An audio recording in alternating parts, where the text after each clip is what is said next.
third speaker in our Living a Connected Life series. Our first two speakers were Dr. Joshua Keeler, who talked to us about blood flow and the dynamics of the body and how we can, just by changing a few little things, we can get our body to work more efficiently and to have better blood flow. We had Kristen Groman, who was an amazing herbalist who talked to us about the home apothecary and constituting parts of a lot of different herbs. And now our third speaker, Tom, who is from Singer Farm Naturals, is here to talk to us about the gut biome and a variety of other topics. So Tom, I will thank you so much for coming. Thank you. Thank you, everybody, for being here. I love talking about this topic because I think it's such a new topic to us as a human species. When I say new, we've always known that we have this digestive system. But when gene sequencing came into play, and we started to understand that we could now understand what we can't see, we started to have a different understanding about what this process that we go through every day is.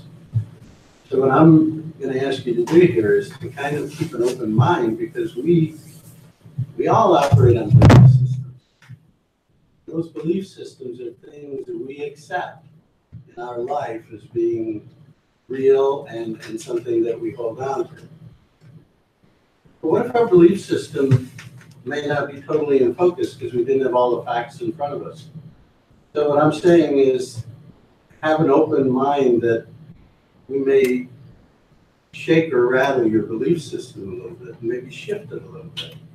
If we can at least get your mind open to it, I think you'll see that number one, I want you to realize that what you're looking at right here, you're looking at 99% microbe, 1% human being. What could that be? Well, if you did a DNA analysis of my human body, we have about 20,000 genes. When we do a DNA analysis of all of my bacteria, we have between 1.5 and 2 million genes.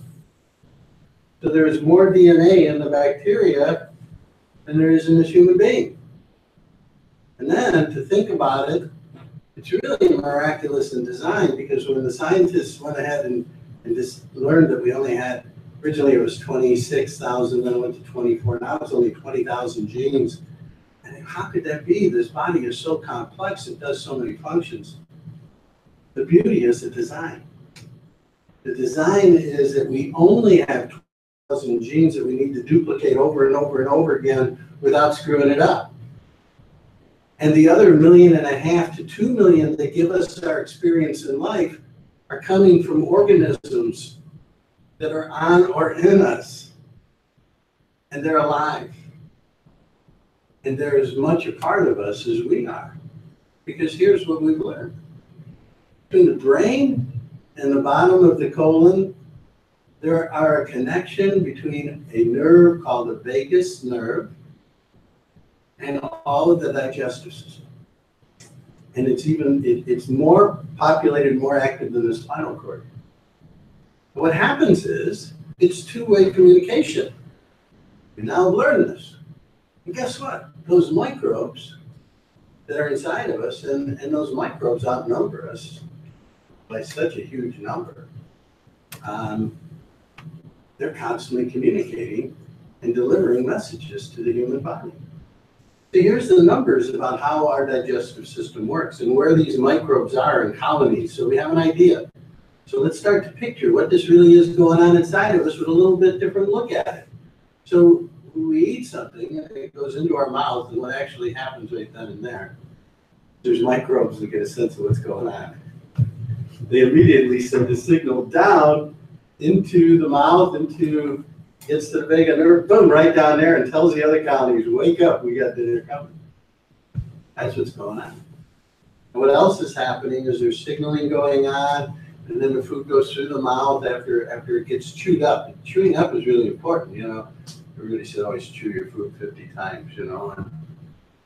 And you try, but you get mindless about it, you know. And how many people really chew their food thoroughly? Well, I found that I do now because I have a different view about eating. But that was a shift in my belief system, so I'll explain that later. So the food goes down, we swallow it, and then what does it do? It goes into an acid bath. This is a very powerful acid, 3.5, 3.2. What that does is that kills any microbes that might be on that food that should enter into the system. So it's a bath system. And I was thinking about it this morning when I was meditating on how I wanted to kind of build a picture. The ecosystem inside of us is no different than the ecosystem on this planet. So we can relate the stomach to being the same as being a desert or the frozen tundra. Not a lot of inhabitants, not a lot going on there, not a lot of nutrition coming out of there. And then what we do is we go out of the stomach, which has just a bath effect, and we drop into small intestine. Small intestine is this long, 27 feet long. All right? So it comes from the stomach and then curls around and back and forth and back and forth. It's like 3 tennis courts in the area. And what happens in here, when it comes out of the stomach, it comes in, and I'll picture this on the planet. It's like coming off of the mountain, and all of these glaciers are pouring water down. Everything is in a very strong stream, and there's not a lot of life going on, but everything is frigid, and it's really tough terrain. And that's kind of what it is in the beginning part of this 27 feet. Still very acidic, and it's moving real fast because it goes from a big nozzle to a little nozzle. What happens when you go from a big nozzle to a little nozzle? You get a lot of pressure, you get rapids. So there's not a lot of bacterial strength that are in there. By the way, in our stomach, we have a very small number of bacteria that can live. Only about 1,000 organisms, that's it, is the acidic environment. When we get into the small intestine, there's up to 10 million microbes in there at 27 feet.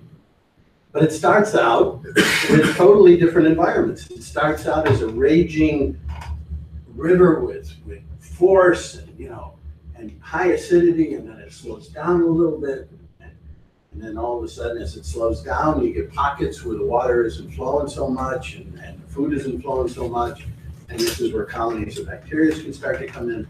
And in these areas, what ends up happening is that food that is very simple sugars can absorb into the intestinal wall at that point. Or some of these bacteria that are very simple in nature can break this stuff down so it's absorbed into the body. The more that we refine food, the more that it can get absorbed earlier in the system. Okay? So what ends up happening is that the body is constantly putting food through the system.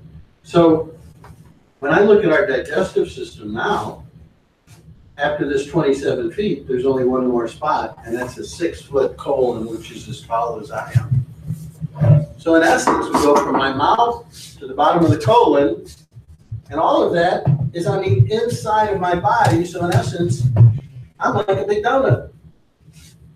And the center of my donut, the top of the hole is my mouth, and the bottom is my butt. And it's diverted. But it's not part of me. None of that stuff can come directly into me.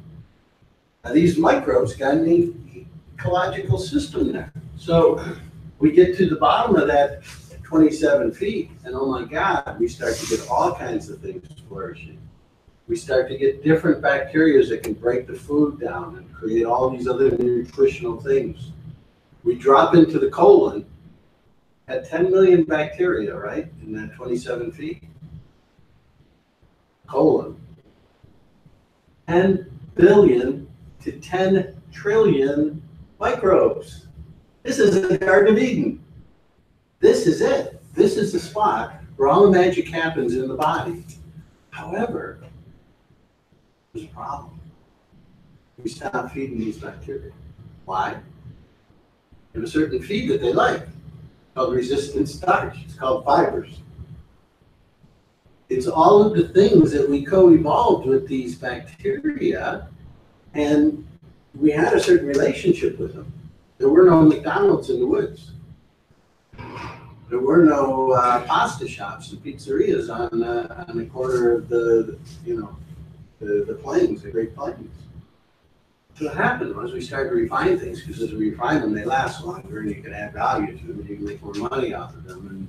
make more money off of them, and you can make more money off of them. And one of those reasons is why we eat the way we do. I don't know which one, but it probably has to do with money. But let me get back to the gut bacteria. These bacteria are absolutely amazing. 95% of our serotonin is 95%. We used to think the brain produced serotonin. Matter of fact, when the body had a problem with not having enough serotonin and people were depressed, what do? They give you a thing called Prozac, which stops that serotonin that you do have from being absorbed, so it bounces around a lot longer. Tom, would you mind just explaining briefly what serotonin is for people Okay. who don't have deep understanding? So serotonin is this beautiful chemical, and the way it's made in the body is it's made by a symphony of natural bacteria that do their things on foods in our gut. So what happens is a piece of fiber comes into our body, let's say a beautiful chickpea like we had today. And this chickpea goes through the 27 feet. It's not touched by anything. The meal was very intentional, by the way. The meal had all foods that are going to feed your large intestinal, highest population of bacteria, which are in your colon. Every bit of the food that was in that meal, pretty much most of the food that you ate today, because they all tend to be fibers. So those foods will come all the way down. A first set of bacteria will come in, and they will start to break down that chickpea because we chewed it good, and now it's broken down. It's still pretty big, man. These things are small. So they start chewing at it, and they start chewing at it, and they break it down, and they make a metabolized process, so they end up having a waste product. That waste product is rich in nutrients. Another set of bacteria were waiting. They come in there, and they're having a feast, and they start to produce nutrition for the body. And a third set come in, and they pick up the metabolic waste from that second set, and they produce serotonin, and GABA, and dopamine, and all of the chemicals that balance the human body, because this human system needs to be in what's called symbiosis, the opposite of dysbiosis. Dysbiosis is when we're out of balance. So if I'm eating the right foods that are feeding the right bacteria, it will make the human body really happy, because these bacteria, by the way, these guys are in it with us. These guys are in it bigger than us. If we die, the bacteria are done. Think about this. Somebody once told one of my mentors, he said, you know how humans develop? Okay, let's hear it. Well, they're all hanging out in Africa, and they got tired of being stuck in one location because bacteria don't move too quick. They're pretty small. And they were talking, and they says, we want to get out. We want to see the world. We want to procreate. We want to inhabit the whole world, dominate it. How do we do that? We create a mobile person to come and be able to go out and keep feeding us, and then we can poop everywhere, and we can keep multiplying, and we'll dominate the world. Interesting idea. And then guess what happened? He says, oh no, we're in trouble. Why? He says, well, the human body has an ego. What happens if he turns on us? They said, no problem. Mitochondria, they're a brother of the bacteria. We just call on them. We shut the mitochondria off in the human body. All life stops. It's called death. We do not exist without these microorganisms within us. And guess what? They have a profound effect on our thoughts, our moods, our actions. When somebody is driving down the road, and that morning they woke up and they said, I'm starting my diet today, and I'm not going to have a donut, and I'm not going to have that bagel that I have every day. And they're driving to work, and all of a sudden, they get this insatiable urge, and they end up white-knuckling it, pulling into that Tim Hortons to get that carbohydrate. It's not that person, it's the bacteria that made them do it. And the human body's response to those bacteria, and I'll tell you exactly what's going on inside the human body. What's going on is that every time the bacteria that eat these refined starches and these sugars, what they end up doing is they end up producing a chemical that goes to our brain and doesn't make us really feel good. But what it does is it makes us addicted to that chemical. So much so that when that chemical is taken away because I don't get that bagel, because I'm not feeding that bacteria, which makes that chemical, I go to withdrawal from that chemical. I go withdrawal that is so bad that I'm angry, I'm hungry, I'm yelling at the driver in front of me, an argument with the person I left at home. Why? Because I'm going to withdrawal. I need a 12-step program. I need a sponsor. I need to be aware of what I'm doing if I truly want to handle that and get through it, because that's what's really taking place on a physiological basis. That is what is going on. That's how in control they are of our actions. Here's a profound one. This study, Doc, you're going to love this one. This is only about 2 weeks old. Oh, 2 weeks old. Excuse me, 2 months old. They took mice and they have the maze. And they put mice in the maze and they find the food, right? We all know that. We've heard that. They snipped the vagus nerve. They put the mouse back in the maze. Mouse can't find the food. So they open up some questions to you. Does that mean that the microbes are, because they use magnetism to communicate with each other, they use magnetism to understand what the other colonies inside of them are, they use magnetism for our immune system to be able to understand what food particles are inside the body. You know, how far is it geolocation that our microbes know where we are and can actually pinpoint? And then there's also questions about how much of our activities in our brain are because of a function of this human side of the brain and how much are in the live part of the brain, which is the bacterias. Here's the thing that also is very profound. We talk about all this magic inside of us. The bacteria only live, on average, 20 minutes per life. So if you don't feed your bacteria in your lower gut 24 hours, 1 day, that's 72 lifetimes for your bacteria. And if you don't feed any fiber for 2 days, 3 days, it starts to multiply out in years and years as we can relate to it, that you were going through starvation. And what do you do when you go through starvation? You eat whatever's around. So here we have, and this is how our body works, okay? So this is the large intestine right here. This is where all the action is. And in here is where all this magic is going on. And if everything is happening right, those chickpeas come in, the bacteria do their thing, the second set come in, the third set come in. There's this stuff called butyric acid butyrate that is made as a byproduct from them blasting apart that chickpea. And butyrate is like manna from heaven. It comes down and settles right against the epithelial wall, which is that 1 cell thick membrane between the side of the body and the gut. It's the wall of your donut, okay? And the wall of your donut should have a nice mucus layer that is made from this butyrate. And it nourishes all of those cells. And every 14 days, these cells change. However, if we don't feed these bacteria, they can eat this mucus layer. It acts as food. And what they do is they're trying to survive. They're not here to hurt you, but they're eating you alive. And they're eating all this mucus. They just want to be fed. We haven't acknowledged them. We don't even, in most of our lives, 62 years old before I thanked them and I was grateful for them in my life. You know, I have a relationship with them. I'm not alone. I'll never be alone. I never was alone. I always felt that way. I didn't know why. I just didn't know. They're more of me than I am. I am them. They transmit it to me. This is where it's at. This is, so these bacteria, they eat that mucus wall. What happens is this is how the system works. On this side of the blood side, we have the immune system, this beautiful system that if something gets through here, it gets over here, we got to get rid of it. So there are these cells called dendritic cells. What they do is they stick their antennas right through that 1 cell thick wall. What they do is they look around.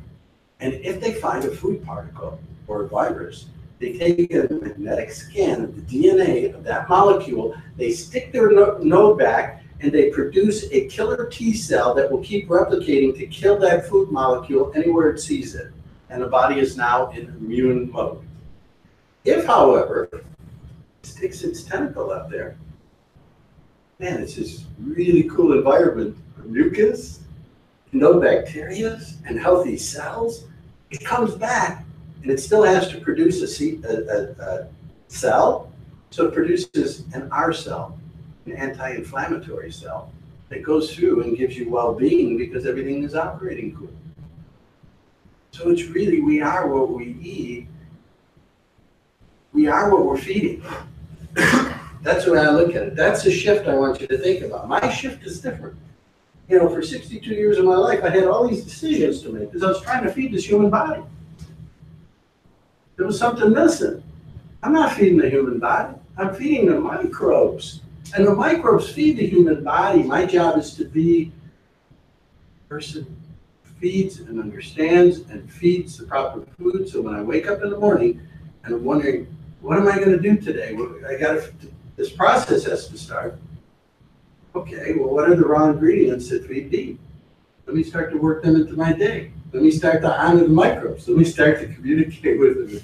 Let them even understand that I know they're there. They're doing a job for me. And you know, you think you feel bad when you weren't recognized, you know, for a period of time in life, and you feel, you know, that you're just doing this job lifeless and working your. Think about the microbes. They've been around. They only live 20 minutes, and we never acknowledge them that they're doing a wonderful job for us. And it's two ways. So if you feel gratitude for them and you acknowledge them, they're going to know that. They're going to support you better. Here's what I noticed. When I became mindful of my microbes and I realized that I could change the colonies to whoever I want, because I had that ability. This is my Garden of Eden. Every one of you have your own Garden of Eden. And you can all beautifully do it how you want. And how do you get the diversification in? Bringing different species in by being part of nature. By working in a garden because you inhale them and they're on your hands. And eating organic food that they're on. You know. Being around animals. My dog is so beautiful. You know what it does? It keeps me healthy. My dog goes out there and he's sniffing out microbes all day long, everywhere. God, I could never keep up with him for one day and do all the sniffing he does and accumulating. And he comes back and with one great big hug, and he usually snicks the lick in there. He's just deposited a ton of microbes in there that are going to change my ecology on me for the good.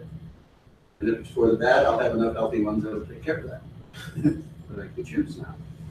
So what used to happen to me is that I, like most people, was not very mindful, and my gut biome was a result of human desire to eat foods as opposed to a responsibility of feeding. So therefore, when I would, let's say, look at my watch and I was supposed to be somewhere, I would get this really feeling in my gut. I would feel pressure. What would happen is my body would actually go through and I would look and it would be an adrenaline rush because I know something is different. The body would produce adrenaline. It would rush through my body. It would go down the vagus nerve. It would tell my bacteria, this guy's got something going on. Everybody get ready. And they would start to secrete chemicals that they create because they were just told to be on guard. That's what takes place, the same as when a dinosaur came to a caveman. However, I now have a different reaction because what happens now is that all of a sudden I look at my watch, I get the adrenaline rush, my vagus nerve goes, my bacteria are told on guard, and all of a sudden I have a whole different group of bacteria. I get a rush of serotonin and dopamine because that's who I got as my backup. That's who I just called. I called my troops. Who are my troops? They're mindful troops. They're going to produce serotonin and dopamine. They're going to cause relaxation and calming to calm that adrenaline so that I can look at it and say, yeah, I'm going to be a little late, but that's okay. What is it?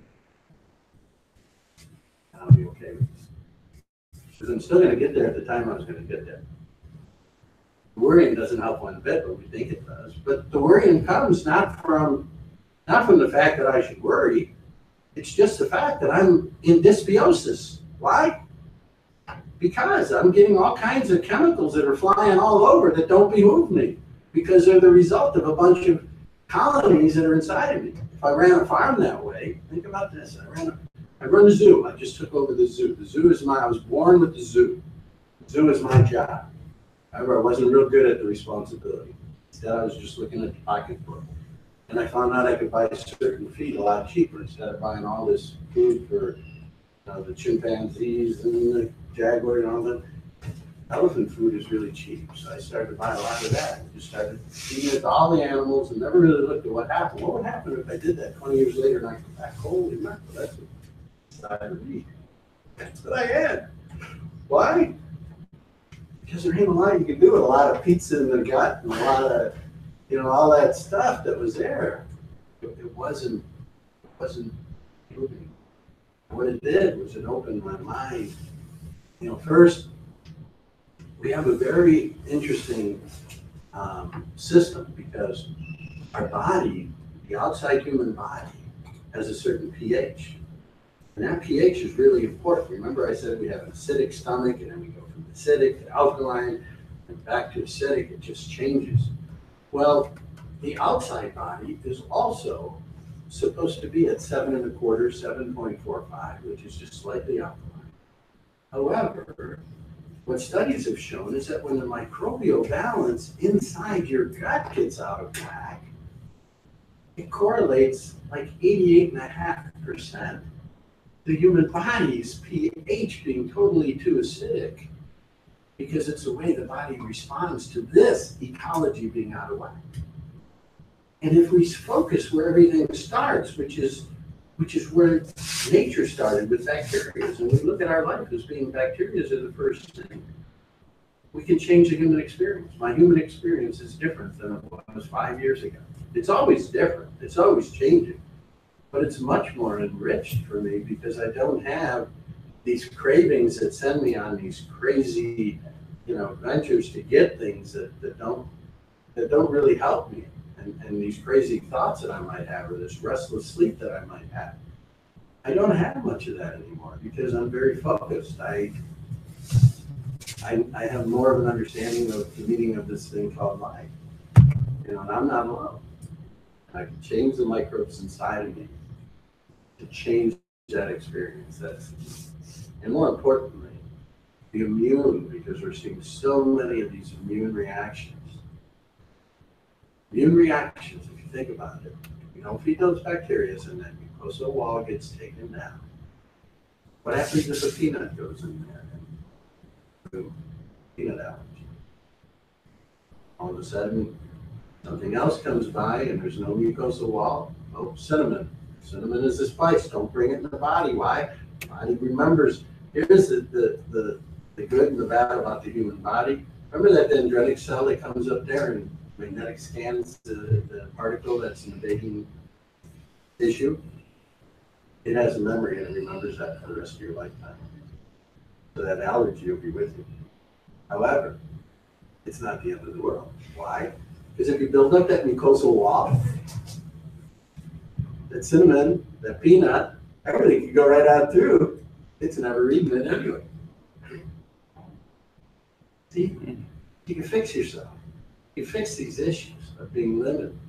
When I was growing up, we never did that, but we ate more fiber. Grandma used to make dill pickles, sauerkraut, and cracks.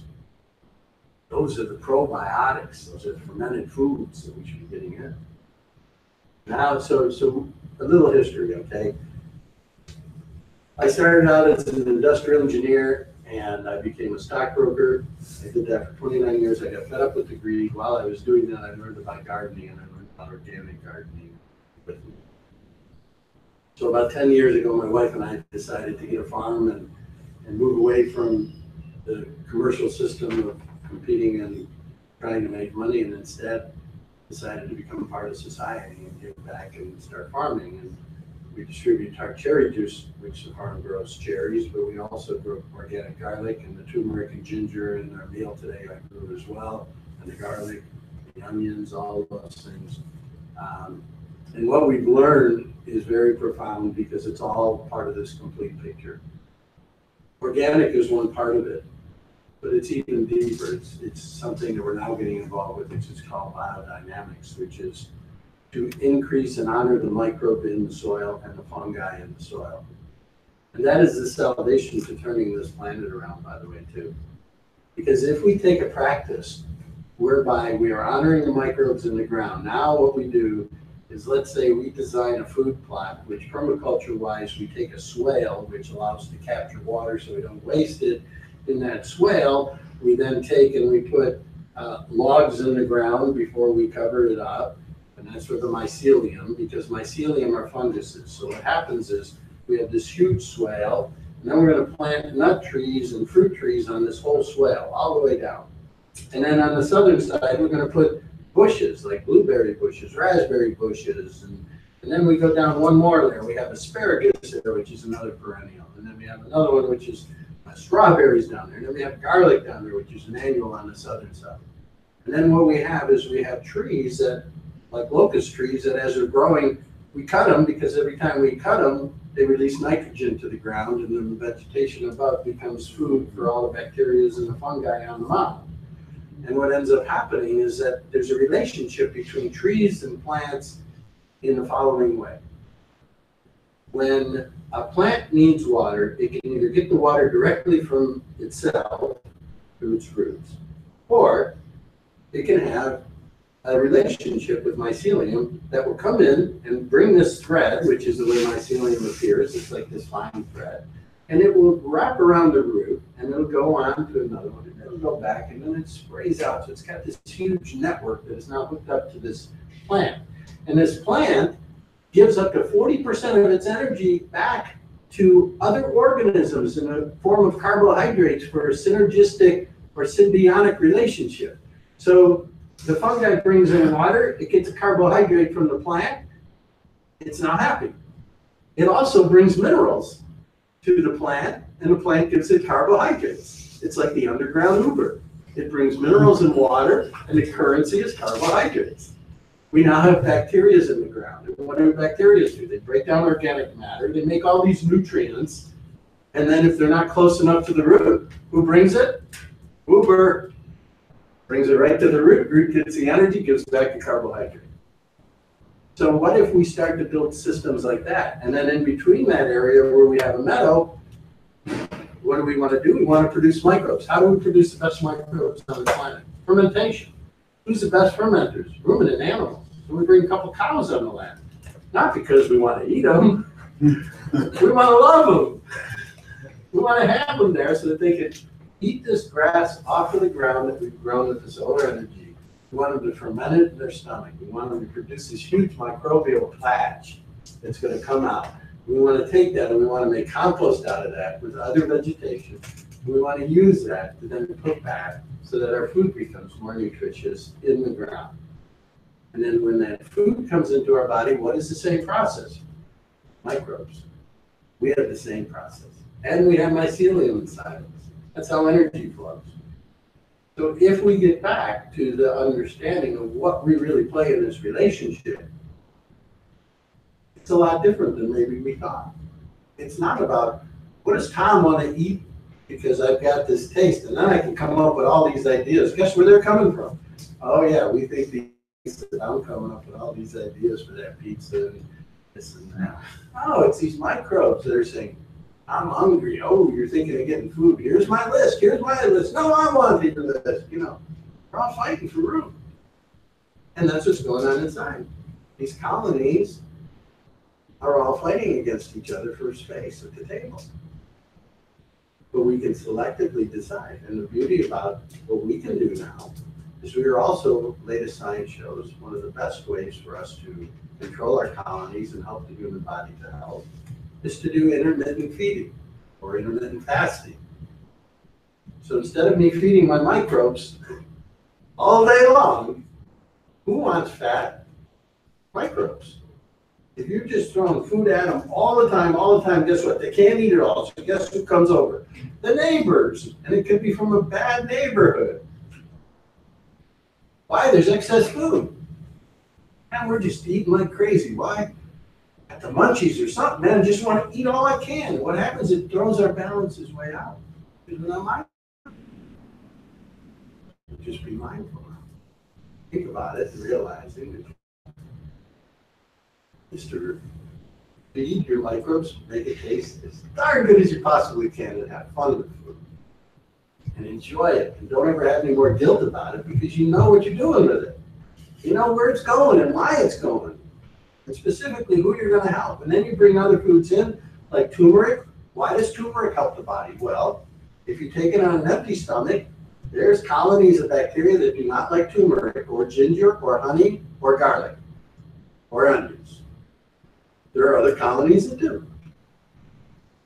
If you take turmeric with food, by the way, then it gets absorbed into the body, and then it helps on the other side of the body barrier.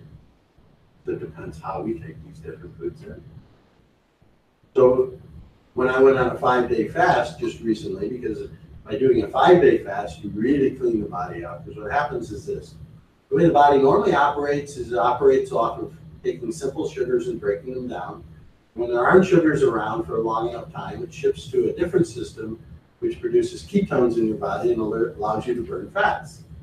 So in going into a fast, what happens is you go into the ketosis phase after the first 24 to 30 hours, and then your body is now in a state where it's getting its energy from fat. But what else it's doing is it's going through a process called autophagy, which is basically any of the cells that are your weakest cells in your system that still have energy left in them. It's going to take them and eat them and take the rest of the energy out. It's going to clean your system up. What happens in the brain, especially, is we have these neural networks that form, these network connections. And what happens is sometimes, because of environmental toxins, the ends of those networks can end up getting cut off or disconnected, and they're called spindles, the neural spindles. They're like debris, like space debris in our head. They cause fog because you can't get through them. You got to go around them. And that's what happens in there because of environmental toxins. So when you get into autophagy, they get eaten. And whatever energy is left gets taken and utilized. And then when you start refeeding the body after the 5 days, the body goes, wow, now I've got to replace those cells. And what's the best way to do that? I use stem cells. Now produce the magical brand new DNA and the brand new replicated cells to heal the whole body and make whatever is broken fix. Because that's all the body wants to do. Just let it do it. Just give it symbiosis by our spot by making sure that we keep track of what goes in the center of that donut. Because we're in charge of the donut. We are the donut. Just got to make sure we're putting in there. So I talked enough. Are there any questions about anything? Yes? Can you list some more of the specific foods that we can eat to improve our? Sure. So the foods that are really good. First, the best foods that I've learned for healing the gut and producing butyrol, which is like the manna from heaven, would be to use the bean family. The cannella bean in particular, the white beans, are the highest source of butyrate. So a great thing to do, and by the way, beans are super because they have a unique ability that, first of all, let's say I have a beautiful bowl of beans, like chickpeas. I eat chickpeas. I ate them, I feel full, getting some energy out of them, 5 hours from now, those bacteria are breaking them down, and I'm getting energy from them 5 hours from now. And the beauty about beans in particular is that they're all low glycemic, meaning they don't spike your blood sugar, which means spiking blood sugar is not a good thing. We have insulin to get rid of it. Insulin should be used like a fire extinguisher. We should only spike our blood once in a great while when the fire extinguisher gets rid of it. It shouldn't be like salt and pepper on every bit of meal. And that's what we're doing. So if we have a low glycemic meal, we don't need this, nothing, the gauge doesn't go up, beautiful. However, it has a profound effect in that the next day when you have a meal and it happens to be higher glycemic, it's going to be dampened by the prior day's meal. So if you just had beans in your day, every single day, you had it in your diet, just a half a cup of beans, you would reduce your chance of colon cancer by 75%. You would reduce your chance of obesity by probably, I don't know, 70, 80% because of what it does to your glycemic. You would increase your bowel movements, which would decrease your toxicity in your body, because every time that you don't go regularly, it kind of backs up your liver and doesn't allow your liver to detoxify, which causes sometimes a headache, sometimes fogginess, brain fog. So the foods that are great are beans for healing. And if the canola bean is difficult to digest, you can start with the pinto bean. It's called a transition bean. So the research shows it's easier to digest. Start with that. After having a couple tablespoons for 2-3 weeks, your microbe populations will be up. Remember, they're going 20-minute lifetimes, 72 lifetimes. They can multiply pretty darn quick. Boom, they can have a profound effect. But it's both ways. So you need to keep the mindfulness. Lentils. Inulin is another food that goes directly down. Jerusalem artichokes. We're harvesting tons of them right now. They're beautiful food. Actually produce a lot of gas. Gas is part of that process. And by the way, gas usually doesn't smell in the body unless it has a lot of hydrogen sulfide, which is from digesting meats. And that's a very toxic gas, by the way. So if somebody has foul gas, tell them they should be lucky they're getting it out of their body. Just tell them to stay downwind again. But it's a healthy thing that's getting out of your body because it's not healthy to have that inside the body. It's a dangerous gas. It smells dangerous. That's a warning sign. Yeah. So, but, and if you look too, resistant starches. So in other words, if we take white rice hot tends to be more refined. So it tends to be more of a carbohydrate in the small intestine. However, if you take that same white rice and you put it in the fridge, those crystals, that starch crystallizes. Same thing with mashed potatoes. Take a mashed potato, eat it hot. A white potato, eat it hot, high glycemic. Cool it down, it crystallizes. Wow, low glycemic, goes all the way down to the colon, feeds bottom feeder. Yeah, just by doing that. So a beautiful thing is take potatoes, make a nice potato salad. Instead of using a fat, use guacamole. Use some avocado and onion and garlic. I'll make a cold potato salad. I like purple potatoes because they're low glycemic whether they're hot or cold. So if you do want hot potatoes, use a purple potato. White blood sugar, low in antioxidant. That's Yeah, fruits, veggies.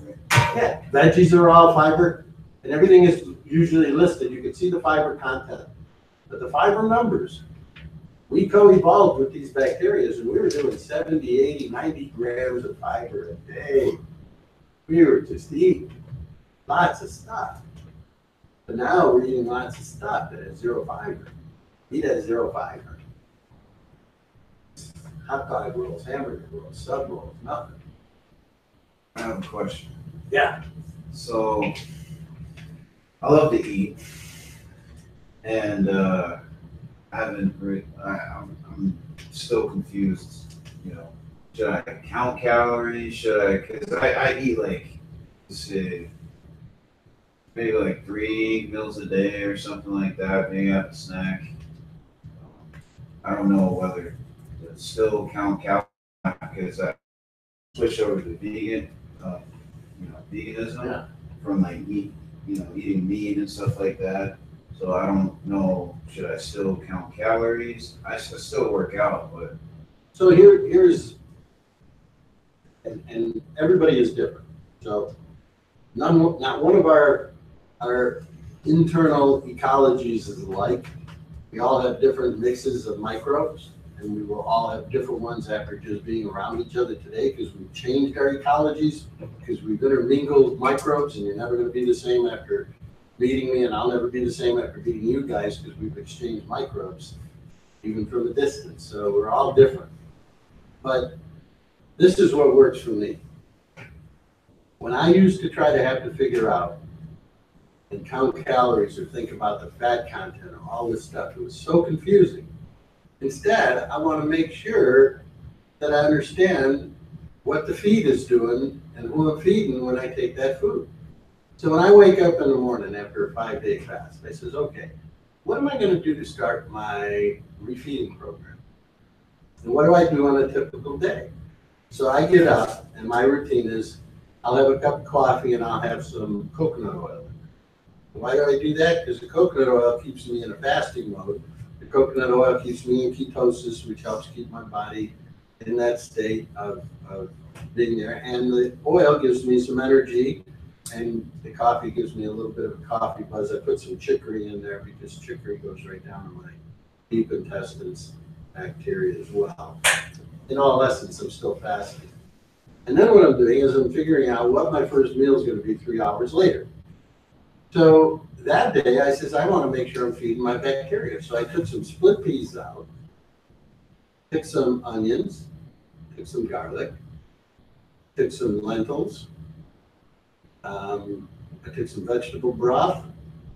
What I did was I put them all into an Instapot, because what I want to do is all of those foods are going to go directly down through my 27 feet into my large intestine, which would then start bringing those bacteria that I've been starving, whether it be overnight or for 5 days, those bacteria I want to get going right away. Those are the ones that are going to give me the long-term energy. They're not going to spike my blood sugar where I'm going to have a ton of energy, and an hour later I'm going to be sleeping at wherever I am, because that's what happens when I'm eating foods that cause glycemic spikes. So then I start this thing, and this thing is cooking, and Instapot is amazing because inside of an hour it's done, and then it cools off for another 2 hours and just soaks in all that beautifulness. And then I eat that meal. And then I take a look and I say, okay, now if I want something, I wanted something fun. I made some French fries. I cooked some purple fries and put them in the oven a couple hours later, cooked them up with some coconut oil, and I ate them nice and warm, and they probably digested more in the upper area, but some went down, and that was a fun thing to eat. I enjoyed that. Made some cashew cream sauce to go on the side. A little sriracha in there, all right? And then later in the day, I'm still getting energy from my first meal. It's time to eat my later meal. I had a nice, great big salad with lots of nuts in there and some nice olives in there and some avocado. And if I needed more energy, I probably would have added maybe some chickpeas, or, you know, if I was hungry, I would have some more of that soup that I had earlier, because that will keep me longer. And man, I was filled. I didn't count any calories. I ate as much as I possibly wanted. But I'm eating food that's going to give me a lot of energy. So every day, the next day, I got up. I says, okay, different food style today. So I took some red rice, red grain rice. And why do I use different colored rices? Why would I do a white rice and then a red rice and then a black rice? It's a color, the rainbow is what gives us the Garden of Eden within inside of us. So in other words, every color represents a different phytonutrient when it's broken down by bacteria. Every plant has its own DNAs. Every plant produces seeds, which are the grains that we eat. And when the DNA of those is broken down by the bacteria, they all have different products for us. So I constantly, instead of just having rice, the same rice every time, I'm rotating my rices here. So if somebody says, well, that's all you eat is lentils, rice, and chickpeas and regular peas and beans. Well, no, there's 9 different beans I eat. There's 7 different lentils I eat. There's 5 different rices I eat. I can go almost 3 weeks before I eat the same thing twice. And I'm just talking about the deep eating stuff with all different phytochemicals in there, because when those bacteria break them down, they're going to make a little bit different magic for me. Sometimes I'll put kale in there. So the rice, I'll take some, in this case, I use red palm oil, and I put the rice in there, and I ground it up a little bit to make it nutty. I added my vegetable broth. I had some kale in the hoop house. I chopped it up, threw it in there, sealed that baby up, and in an hour, I had this beautiful stew of lusciousness that gave me nutrition and fat. And it's all organic, which is more important, yeah. Yeah, Instapot is a pressure cooker, electric pressure cooker. I have a couple questions. You had talked about intermittent fasting and at least getting started with something like this.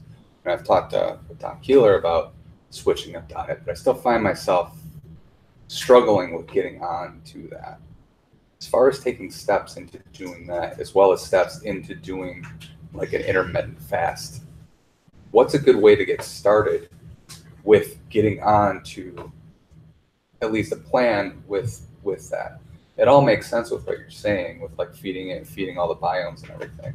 Right. But to get onto that, to be on like being mindful of it for sure, but then Right. just to have like a plan in place to go forward.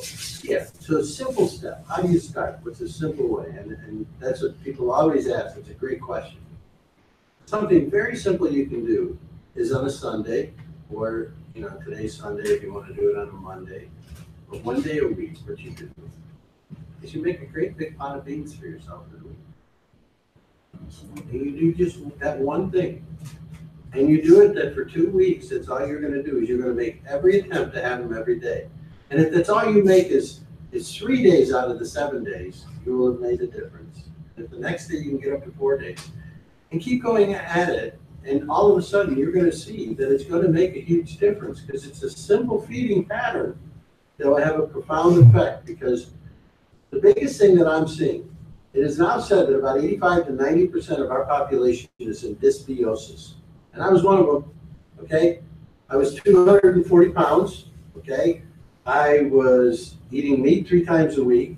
I had given up alcohol. It's been 19 years, but about 4 years ago, 5 years ago, what happened was I had taken a piece of chicken that we had had the day before, and I had eaten it cold from the fridge. And it wasn't cooked properly, so it had salmonella poison. Salmonella goes through your system, you get sick, both ends you're heaving and going to the bathroom, and then it passes through. And then what happened, because my mucus wall was so low, what happened was I had a secondary reaction, which was an autoimmune response, which my whole body was producing white blood cells like they were going out of style, and my body was attacking itself. And when I woke up in the morning, it felt like I had run a marathon on bare feet on concrete. That's how bad my legs hurt, my feet hurt. And I had just woken up. And when I started reading the books, it said, clean up your diet, I'm like, what are you talking about? And then what happened was the whole world about the fact that if you're not eating organic and you're eating food in our normal food system, what's in it? And the biggest thing that's in it is a chemical called glyphosate. Pretty much in 95% of every human being's blood in the United States today, it's probably close to 100%. Because it's this terrible chemical that was produced by the farming industry, so that what it is it's called it's glyphosate, it's Roundup, and what happens is when a plant gets it sprayed on it, it absorbs it, and it allows the plant to no longer take up any nutrients, so it shrivels up and dies. It's a chelating, it knocks up the whole nutritional system. And they say that it's okay to put it in our body. Oh, and by the way, what they do is they take a corn plant and they take the genes from that corn plant and they turn the gene off that makes it die. So it absorbs the chemical and it doesn't die, but all the weeds around it die. And then they take this corn and they process this corn, and it's got the glyphosate in it. It comes into our food system, and it gets into our gut bacteria environment. They're now finding, it does a couple profound things. It allows the salmonella and the pathogenic bacteria to exist. It doesn't hurt them. It actually is an environment that they kind of like. And the bacteria that would fight those bacteria that normally are our defense system are weakened. That's why we're getting the illnesses. There's also a very important system for detoxifying the body. It's called a P450 enzyme. It's a chromosome that allows our body to detoxify from these toxins, and that enzyme is inhibited by glyphosate. That's why we're seeing all the systems that we are. So the beauty about what I'm telling you is not only can you feed your bacteria, but you could also do it real clean. Because all of the foods that I'm telling you, like the lentils and the chickpeas and the beans, they can all be bought organically dried very cheaply. And they're the best source of food. And nobody makes a ton of money. The farmer makes the same amount, he makes a little more, but the thing is, it's not a very expensive commodity. I think for me, it's like coming up with the recipes and coming up with different meal plans to actually go to that. I mean, I get a lot of stuff from Josh that I've transitioned a lot. I've stopped eating a lot of meat. I still have eggs once in a while, but as far as like a lot of poultry and other things, I've really cut back on. I'm feeling a lot better with that. I haven't really gotten sick this year. When I do pop like a nasal decongestion. That's all I need. But it's, I guess there's just part of me that gets a little intimidated when I need to, like, okay, here's a meal. There's this. I'm usually on the go a lot. Like I live out in Greece, and I come up here, and I'm usually around the city. So like needing to cook something really good while I'm on the go is usually difficult for me. I do not stop at fast foods, but So you got to plan ahead. What you got to do is you got to take and say, okay, think of it this way. I want you to think of maybe a different way to approach it. Okay. I've got this beautiful golden retriever, and it doesn't have a home, and it really needs a home, and I need you to take care of it. All of a sudden, it's a different responsibility, but you can figure out how to do that, can't you? You know what it needs, so now you just got to be responsible and take care of it. Well, here's a dilemma we're in. When I'm in a compromised state because I'm not thinking clearly, because I'm not eating the right foods, it's harder for me to think clearly, to feed myself, to get up, to be able to eat the right foods. For the dog, it's easy because it's something else. So I want you to remove yourself from yourself. I want you to now picture yourself as having a job, that your job is no longer to feed you. Your job is to feed your microbes, and that's your job for the next week. Every day you should feed them. Every day that's going to be your job, to be mindful that that's what you've got to do. So you're going to have to get some lentils and some beans, and just like your dog, you're going to feed them every day. Otherwise, you're going to feel really bad. You let the dog down. So think about it the same way. You let your microbes down, and start to try to feel that, because I separate myself from my microbes right now. I know that this brain is connected to this brain, and these two have spirituality, these two have knowledge, these two have the ability to do whatever I want this body to do, but we're separate. We're separate. So my job is to feed these microbes, which will then feed the body. Before I was feeding the body. Microbes, that's the job. That's your responsibility now, is to make sure that you're putting food in there on a regular basis. And when you think about something, you say, am I doing this because the human side wants something, or does it really behoove me? Does it give me benefit? You know, if I'm having a piece of cheese because I still have that addiction to cheese, and there's a real reason that you're addicted to it, by the way, chemically, man, it's got the same sensors that heroin and cocaine connect to your brain. Wow. That's what dairy does.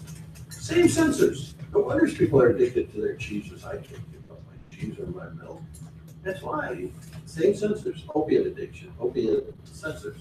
Never So noticed the that. cheese is like a tenth of the dose of hospital morphine. If you take some morphine, breaks down. Yeah. I'll have to talk to you more about this sometime. Yeah. I know that's one of your, yeah. So the other thing is, in the past when I figured I was more healthy, but eating a lot of meat, I did try the intermittent fasting. I had a lot of success with that. Can you talk a little bit about how to start that? Sure. And again, if anyone else has questions. Well, you had a question that you wanted Yes. to ask. I'm I don't want let her jump in to hog and on answer that anything. question. So, Yeah, I was curious about how you feel about yams and sweet potatoes. They're wonderful. They go right to the deep. Yeah, they're deep feeders. Yeah. And raw, they're even better. You know, because a lot of people eat sweet potatoes raw. I didn't know that. But I had a sweet potato crop, and I had workers that live in the South, and they're pulling them out of the ground and eating them, and they love them. And I had some Burmese workers, and they eat them. It's real natural. Jerusalem artichokes are another crop. It's a perennial. It's a tuber. We grow a lot of them because it's a good way to build back your gut bacteria again. It's pure inulin, it's called. Resistant starch, inulin, fibers. These are all words that should be like your nutritional guidelines going forward. These are the core, and they're so beautiful because they're cheap. You know, you buy a bag of lentils, you know, and they're a couple of dollars. And the amount of nutrition and fullness they give you. Canned beans. Ah, I have a real problem with cans. Freezing I'm okay with, okay? Canned beans, I carry them in my store, like if I've got canned refried beans in case somebody's in a hurry, or canned lentils, and I got canned black beans. They're all organic. Here's the reason that you really want to be organic too for the dried beans. Chickpeas are a perfect example. Chickpea is the most contaminated food that we currently have in our commercial food system. What happens is this Roundup that I told you about, it chelatins or pulls all the minerals out and dries everything right up and shrivels it. So what they're doing is they're spraying it on the whole wheat crop to dry the wheat, and they're spraying it on the chickpeas to dry the chickpeas quicker so they don't lose them to bad weather. So chickpeas are one of the most contaminated foods with glyphosate, and wheat is very close behind it. So you want to be careful of which foods you're bringing in, that they're all organic. And organic is, means that you're not going to get this level. Unfortunately, there's like 2.4 billion pounds of glyphosate being poured on the planet every single year right now. So it's becoming so entrenched in our ecosystem that the example is the last 11 miles of the Mississippi River. It's so dense because everything drains in there. It's water soluble. It's not only in the river, it's in the drinking water, it's in the rain, it's in the air you breathe. Glyphosate. It's just so understand this and navigate through the system, because the system is starting to break down. Bayer, who bought Monsanto, is starting to sell off assets because of liabilities. They're starting to lose their stronghold. Farmers are finding we now have, I think it's 21 million acres in the United States that have super weeds. You know what super weeds are? They grow 6 inches to a foot in a day. They produce 50,000 seeds when they flower, and we cannot kill them with any chemicals. And they've just taken over fields. We got to go in with human beings and try to hand do it all. This is a result of what we've done. This is a result, what's happening on the planet outside is the same thing happening inside of us. What we've done is we've taken our Garden of Eden, and we sprayed Roundup in our pastures. Some of us, just being part of the society unintentionally we have, so we can repair it, be in touch with our real self. I was going to make a comment when you said that when we treat our bodies right, we can recover. Now, after I had my son, I was a meat eater at that time, and I had allergies to coconut, which I ate all my life. I could no longer have coffee. And what I found out when I became vegan, I can eat coconut now. I don't particularly like coffee. I drink tea and I drink water. I've been vegan for a year. And when I became vegan, my ancestors have always eaten coconut. That's what we eat in the Philippines. And I think it was just, Here's another reason, is that when you were pregnant, your microbiome changes dramatically. It starts to get ready for this new process. What else happens is there's tons of activity, so if there wasn't enough food for them to eat, they probably broke some of that mucosal wall down. That's probably why your system was very tender at that time. Now, a vegan diet tends to be more fibrous. You've built back that mucosal wall, your system is back. But it's absolutely magical. When you read what takes place on a biological basis in a woman's body, from the date that inception starts with the sperm and the egg, and biologically how the colonies start changing inside the body in all different phases. It's like, it's just amazing. It's the miracle of life, but it just keeps getting better when you understand it. I just want to testify that, to confirm, I'm 42 years old, and I've always looked young, but when I became vegan about a year ago, I would ride my bike for, one time I rode my bike, I was able to do 60 miles one day. Just just becoming vegan, and I think it was amazing because I'm 42 years old and I have an 11-year-old son. When it's time to go up the slide, guess who's up the slide? You can go. And guess who harasses all the kids? Like an 11-year-old. It's helped me a lot to think faster and to be happier. I'm naturally happy, but when I became vegan, I Your just, serotonin levels are gonna be higher. yes, Dopamine, your body's gonna be in symbiosis more. That's what it's called, symbiosis. Yeah. It's wonderful, isn't it? So, Tom, if you don't mind, and we'll have time for people to ask individual, I'm gonna go ahead and wrap it up for everyone. Absolutely. We can leave. One thing I wanted to talk about is again, to kind of bring this back around to kind of our idea of living a connected life. Everything that Tom has been saying, we could talk in the same terms with Buddhism. You know, we have this symbiotic relationship with all beings around us. You know, we've even learned that our bacteria are exchanging right now as we speak, that we are influencing each other. And this is an aspect of Buddhism as well. To understand that though we may not think that we are commensurate or that we have an effect just by being around, right? We can change society, we can change the way things are done. In Buddhism, we talk about the teaching of the Buddha, the Dharma, to be like a rain that comes down from a cloud, and it's going to come down on each of the plants slightly differently. It's all the same rain, but each plant's going to take it up slightly differently. And so when we think about our interconnectedness in relationship to Buddhism, ironically, it comes back to reaffirm this. When we live in a temple structure, we shy away from taking life. We eat high fiber, plant-based diet.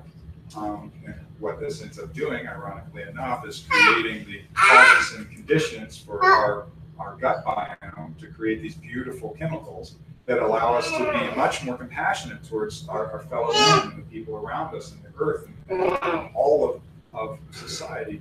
And so this concept of mindfulness that Buddhism talks about is truly all pervasive and is at the foundation of what all of this is about. If we mindfully take care of our environment, if we mindfully consume what we need to survive, if we mindfully think about that we are a colony that walks around, and that we are a colony amidst other colonies, then all of a sudden we start living this interconnectedness, understanding that my symbiosis is important to help cut down on the dysbiosis of those around me, and to help them get to a more symbiotic relationship with everything around them. So thank you all so much for coming. Tom, thank you so much for sharing. We will have you back for more of this. We are looking, for those of you who are in here, we are looking for our next speakers. So anyone that you think that has anything could maybe come into this concept of a connected life. As we've seen, Dr. Keeler has talked to us about blood flow. I'm sure we've got another thing coming from him at some point soon. But think about people that you know. Maybe you're the person. It doesn't have to be physical. It could be mental. It could be emotional. It could be spiritual. It could be all of these things. But we all are holistically connected to each other, and that's what this is all about. I just wanted to say what you were saying in a more mundane way, and kind of a nod to Dr. Keeler for speaking and Kristen Groman, who isn't there. That you were talking about the bacteria in the actual soil, and how she was actually saying almost the identical thing. And they were able to talk about reciprocity, and one of our other speakers is going to be talking about getting out in nature, and how that affects us, which is going to tie in what you just said about your dog going out and finding bacteria and things and bringing it back to you. And the herbalist have talked about how it's important to get out and actually connect with the things that you're growing. If we talk about gardening, it basically just all kind of says the same. So that's all I wanted to say. And the next one will be in January. I'll let you know. outline on the safety page. Thank you all very much. If we could have a round of applause for Tom. So that concludes our Living a Connected Life lecture for today. Please feel free to talk to Tom. Please, if you haven't gotten to talk to Dr. Keeler, if you can get a word in edgewise between the two of them when they start talking, go for it. And Tom, if you want to plug your farm, and if you have anything else, Oh, yeah. Would you like to please plug feel the free to farm? do that now while you're still on there. Yeah, Senior Farm Naturals is our farm up in Appleton, New York, and we view it as really being, we're stewards of the land, we're learning a lot, and we really want to teach people everything about what's happening out there. But we're going to be shifting a lot towards biodynamic, because to me, there's a lot of wisdom in what other people have done, and Rudolf Steiner biodynamic farming, and he honored the microbes 100 years ago before we ever knew how magnificent they was. Thank you so much. Yeah, thank you.